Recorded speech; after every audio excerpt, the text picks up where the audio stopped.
Hello welcome guys, welcome to Shri Shyam classes. आज जो है हम सेकंड चैप्टर हिस्ट्री का 10th क्लास का नेशनलिज्म इन इंडिया का जो इंट्रोडक्शन है उसको समझेंगे।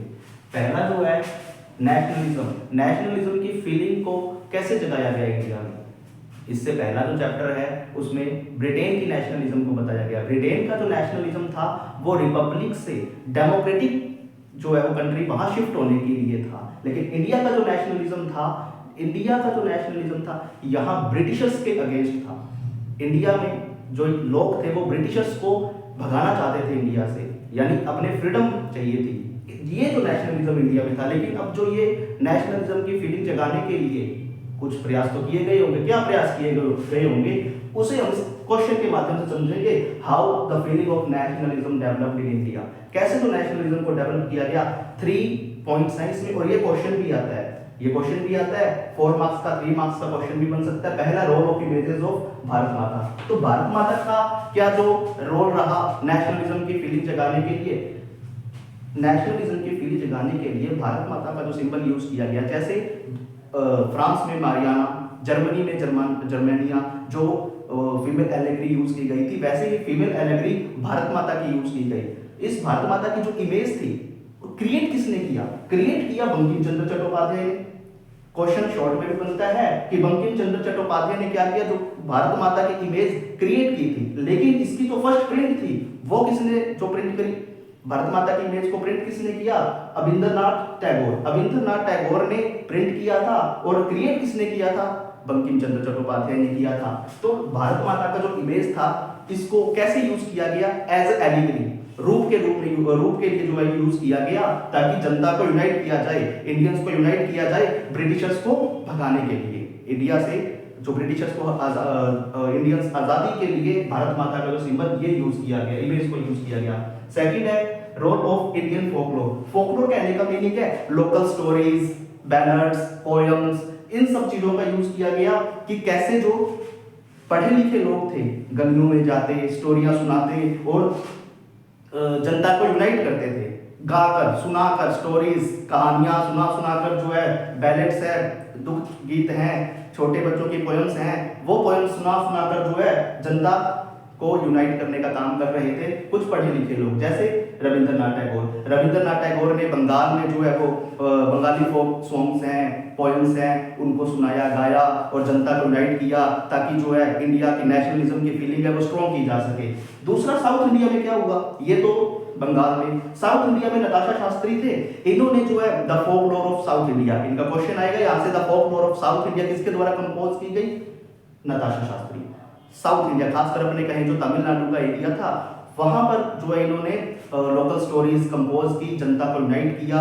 ना सिर्फ नॉर्थ इंडिया में बल्कि साउथ इंडिया में भी ऑल ओवर इंडिया जनता को यूनाइट किया जा रहा था। हमें आजादी चाहिए, किससे? ब्रिटिशर से। तो ब्रिटिशर से आजादी पाने के लिए जो जनता थी, अलग अलग तरीके यूज किए जा रहे हैं कैसे जनता को यूनाइट किया जाए। तो 2 पॉइंट्स।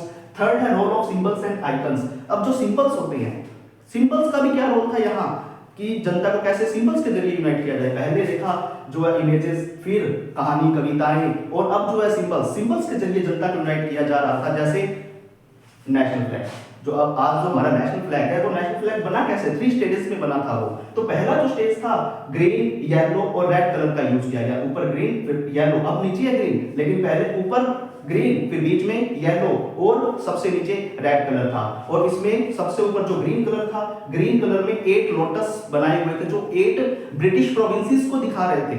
8 ब्रिटिश प्रोविंसेस को शो करने के लिए 8 लोटस का यूज किया गया। और क्रिस्टेंट मून, जो आधा चांद था, वो नीचे वाले पार्ट में, जो रेड वाला हिस्सा था, थर्ड पॉइंट जो हिस्सा था, वहां पर आधा चांद बनाया गया, जो इंडियंस, मुस्लिम्स और हिंदूज को शो कर रहा था। तो ब्रिटिशर्स के लिए लोटस और इंडियंस के लिए, यानी कि जो हिंदू और मुस्लिम्स थे, उनके लिए आधा चांद, क्रिश्चियन मून यूज किया जा रहा था कि कैसे जो हमारा नेशनल सिंबल था, नेशनल फ्लैग था, इसको कैसे कैसे जो डिजाइन किया गया और यूज किया गया। तो हमको इन जो ब्रिटिश प्रोविंसेस थे, यहाँ से हमें आजादी चाहिए थी, यानी कि इसको हटाना था हमें, और जो ये मून था ये अपना डोमिनेट करना है इसको।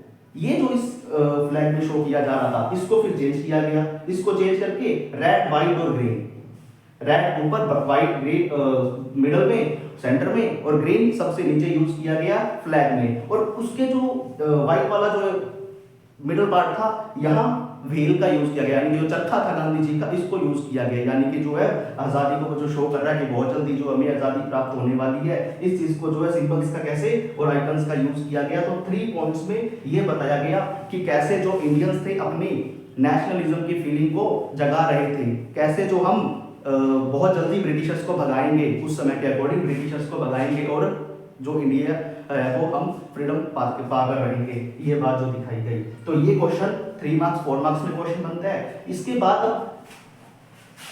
क्या कुछ जो घटनाएं घटी कि जैसे जो अपना जो ये नेशनलिज्म था ये जो आगे बढ़ता गया, तो शुरुआत होती है महात्मा गांधी से। महात्मा गांधी 9 जनवरी 1915 को इंडिया आते हैं साउथ अफ्रीका से। पहले क्या था, महात्मा गांधी साउथ अफ्रीका में ज्यादा रहा करते थे, वहां पर रेसिज्म था, तो रेसिज्म को वहां खत्म करने की कोशिश कर रहे थे। इसीलिए महात्मा गांधी ने अफ्रीका में रहते हुए नटाल कांग्रेस की स्थापना करी थी, नटाल कांग्रेस की एस्टेब्लिशमेंट करी थी, और इसके जरिए जो ऑर्गेनाइजेशन थी रेसिज्म को, जो वहां पर जो रेसिज्म करते थे, काले गोरों का भेदभाव करते थे, उनका विरोध किया जाता था। तो नटाल कांग्रेस महात्मा गांधी ने कहा फॉर्मेट करी, साउथ अफ्रीका में। यहां से भी शॉर्ट क्वेश्चन आता है, महात्मा गांधी इंडिया में परमानेंटली कब आए? 9 जनवरी 1915 को आए। उसके बाद महात्मा गांधी ने पूरा इंस्पेक्ट किया इंडिया में, देखा कि क्या कुछ जो इंडिया की कंडीशन चल रही है। उसके बाद महात्मा गांधी 1915 में आए, 1916 और 1917 में जो है फिर महात्मा गांधी